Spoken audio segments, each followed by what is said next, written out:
σημαντικό για μένα ήταν ότι είχα τη χαρά να γνωρίσω τον Νίκο καθισμένη σε θρανείο, ενώ εκείνος κρατούσε την έδρα του καθηγητή.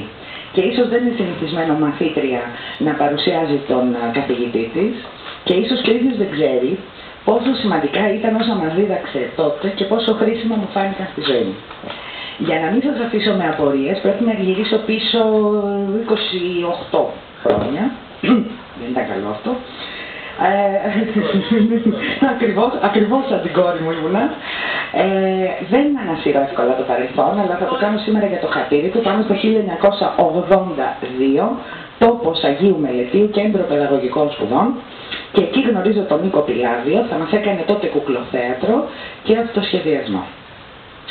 Ομολογώ βέβαια ότι όλες ήμασταν εντυπωσιασμένες, γιατί θα γνωρίζαμε από κοντά το διάσημο Παραμυθά, τον γλυκό παππού, που ήρθε να διαδεχθεί το παιδί θαύμα του παλιού ελληνικού κινηματογράφου. Τώρα αυτό το τελευταίο δεν είμαι σίγουρη ότι άλλοι το ήξεραν, εγώ όμως το ήξερα, γιατί είχα και έχω μανία με συλλογή παλιών ελληνικών ταινιών, οπότε είχα θαυμάσει και τον Νίκο Πιλάδιο, τον έχω κιόλας στην περιβόητη άγνωστο. Λοιπόν, ναι, αλλά ήσουν ουσιαστικά το θέατρο, αλλά αυτή η ταινία γι' αυτό και αποτελεί πλέον ντοκουμέντο. Έτσι λοιπόν τον Παραμυθά περιμέναμε να τον γνωρίσουμε, να δούμε τι είδους καθηγητής θα μπορούσε να ήταν. Η γνωριμία μαζί του μου επιβεβαίωσε αυτό που ήδη σκεφτόμουν. Ο Νίκος ουσιαστικά δεν μεγάλωσε ποτέ. Κράτησε εκείνη την παιδικότητα, γι' αυτό και κατάφερε να μιλήσει στην καρδιά των παιδιών και να γίνει ένας τόσο αξιαγάπητος παππούς. Το μάθημα του τώρα ήταν μια όαση ανάμεσα σε παιδαγωγική, παιδοψυχολογία, παιδιατρική και όλα τα άλλα απαιτητικά μαθήματα. Ο Νίκος ήξερε να μας διδάσκει με το χαμόγελο, να μας επιβάλλεται με ευγένεια και να μας μαθαίνει με υπομονή. Το έμφυτο χιούμορ του φυσικά ξεκούραζε και πραγματικά όσα έμαθα μου χρειάστηκαν και αργότερα, και ας μην δούλεψα ποτέ ως νοικιαγός για το καλό των παιδιών όλου του κόσμου, ομολογώ. Για χρόνια οι δρόμοι μας δεν συναντήθηκαν. Όμως οι μνήμες υπήρχαν, η εκτίμηση επίσης, και τελικά από ό,τι καταλαβαίνω η μοίρα είχε τις δικές της απόψεις, γιατί συναντηθήκαμε δεν θυμάμαι ούτε πώς ούτε πού, και παρολίγο θα συνεργαζόμασταν σε μια σειρά που θα έγραφε το σενάριο σε ιδέα δική του. Και όταν δεν έγινε αυτό, συναντηθήκαμε και συγκατοικούμε κάτω από την ίδια εκδοτική στέγη. Ήταν μεγάλη χαρά για μένα να μάθω ότι ο Παραμυθάς, ο αγαπημένος Παραμυθάς, αυτός που παρακολουθούσα και αν δεν ήμουν πάρα πολύ μικρό παιδάκι, θα κυκλοφορούσε από τις εκδόσεις Ψυχογιός. Για τη σημερινή παρουσίαση μου έδωσαν και τα δύο βιβλία, το να τα κοιτάξω, να τα ξεφυλίσω.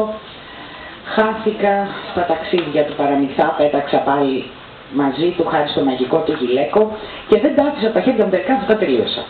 Και με ξαναγύρισαν πίσω στα χρόνια της αθωότητας και θυμήθηκα όχι μόνο τον Παραμυθά, αλλά και τη Χιλιοποδαρούσα, τη Ροζαλία, τον Τιμολέοντα, καθώς και το Φόντα Λαδοπρακόπουλο, τον μετεωρολόγο της εκπομπής.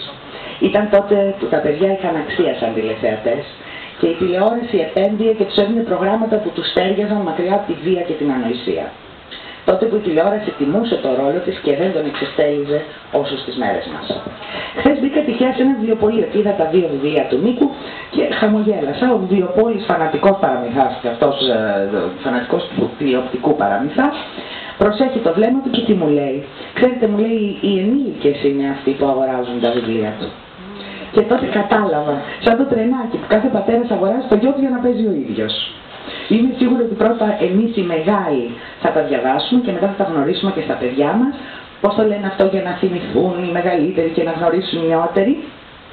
Το περίεργο όμως είναι ένα, ότι τα βιβλία αυτά συνεχίζουν να είναι φρέσκα και δροσερά σαν να γεννήθηκαν χθες. Χθες γεννήθηκαν ουσιαστικά, αλλά η ιδέα του Παραμυθά είναι παλιά αλλά και τόσο φρέσκια. Να ξαναγυρίσω όμως τον Νίκο Πιλάδιο, γιατί ετοιμάζοντας αυτή την παρουσίαση στράφηκα στο διαδίκτυο για να πάρω πληροφορίες, περισσότερες πληροφορίες για εκείνον, και έπεσα πάνω σε μια συνέντευξη που είχε δώσει ο ίδιος το 2007 στο Sunday. Και για να δείτε πόσο ο Παραμυθάς κατάφερε να επηρεάζει, ακούστε τι διάβασα. Λέει ο Παραμυθάς ο Νίκος στη συνέντευξη: σήμερα μου ήρθε ένα σχόλιο που με σόκαρε από ένα 29χρονο υποσμηναγό της πολεμικής αεροπορίας, ο οποίος του έγραφε: «Υπηρετώ στα Χανιά. Για το επάγγελμα που διάλεξα έχει την αποκλειστική ευθύνη. Ήμουν 5 χρονών, ήσουν ο πρώτος άνθρωπος που είδα να πετάει, μαγεύτηκα και από τότε κατάλαβα ότι ήθελα και εγώ να μπορώ να πετάω». Και συνεχίζει ο Νίκος και λέει δεν είχε χρήματα για να σπουδάσει πιλότος και πήγε στην πολεμική αεροπορία και είναι ο μόνος που με τρόμαξε, λέει. Και γι' αυτό του απάντησε: σου εύχομαι, παιδί μου, να τελειώσεις την καριέρα σου μόνο πετώντας και να μην χρειαστεί να πολεμήσεις, γιατί θα το έχω βάρος. Συνεχίζοντας την αναζήτηση στο διαδίκτυο, και προσπάθησα να εντάξω σε αυτή την παρουσίαση το βιογραφικό του, αυτό θα ήταν μάταιο, σας πληροφορά, δύνατον, θα ήθελα πολύ περισσότερο χρόνο από όσο έχω στη διάθεσή μου. Τον αναφέρουν ως συγγραφέα, σκηνοθέτη, παραγωγό ραδιοφώνου, τηλεόραση, κινηματογράφου. Το πώς θα κρύβονται πίσω από αυτές τις λίγες λέξεις θα το καταλάβετε αν ρίξετε μια ματιά στις 18.800 σελίδες που βρήκα στο διαδίκτυο και τον αφορούν. Ναι. Μπήκα και διάβασα συζητήσεις γύρω από το όνομά του. Κάποιοι τον λένε μέντορα και θα συμφωνήσω μαζί τους έχοντας ιδία πείρα. Ο Νίκος είναι δημιουργικός και ακούραστος μέχρι σήμερα και όλα αυτά που έχει κάνει δεν τα θεώρησε αρκετά για να αποσυρθεί όπως κάνουν άλλοι. Είναι μάχημος και πάρα πολύ χαίρομαι. Το blog του είναι, γιατί φυσικά είναι και παρόν στο διαδίκτυο αλίμονο, είναι από τα πιο ενδιαφέροντα και οι τακτικοί του επισκέπτες δείχνουν με κάθε τρόπο την αγάπη τους. Έχω την αίσθηση ότι μόλις βγουν αισθάνονται πάλι παιδιά και το απολαμβάνουν.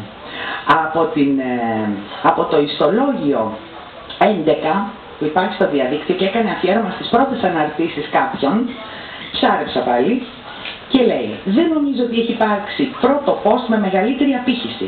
Δεν χρειάστηκε να περάσουν εβδομάδες ή μήνες, όπως λένε σε άλλες περιπτώσεις, για να διαβαστεί από κόσμο. Ένα γεια σας, είπε, και ρίγοι συγκίνησης διέτρεξαν παλιμπεδίζοντες αναγνώστες σαν εμένα, που το Σαββατοκύριακό τους έγινε αμέσως πιο χαμογελαστό. Και γράφει μεταξύ των άλλων ο Νίκος Πυριάβιος στο ιστολόγιο του. Μόλις τώρα σας πρωτογνωρίζω, γιατί τότε ήσασταν μωρά, μικρά κορίτσια και αγόρια και δεν συναντιόμασταν στους δρόμους για να σας ξέρω, όμως να, που ήρθε η ώρα να γνωριστούμε από κοντά. Να σας καμαρώνω που φυλάξατε την τρυφερότητα, την αθωότητα και την ευαισθησία των παιδικών σας χρόνων στην καρδιά σας. 177 σχόλια τον καλωσόρισαν. Κλείνοντας, για να μην σας κουράσω και να δώσω το λόγο στην κυρία Μασούρα, θέλω να σας μυστηρευτώ κάτι. Ο Νίκος δεν μεγάλωσε ποτέ. Έχω μάλιστα τη βεβαιότητα ότι ακόμα και σήμερα είναι μεταφιεσμένος σε ενήλικα και αυτό τον κάνει τόσο ξεχωριστό. Σας ευχαριστώ.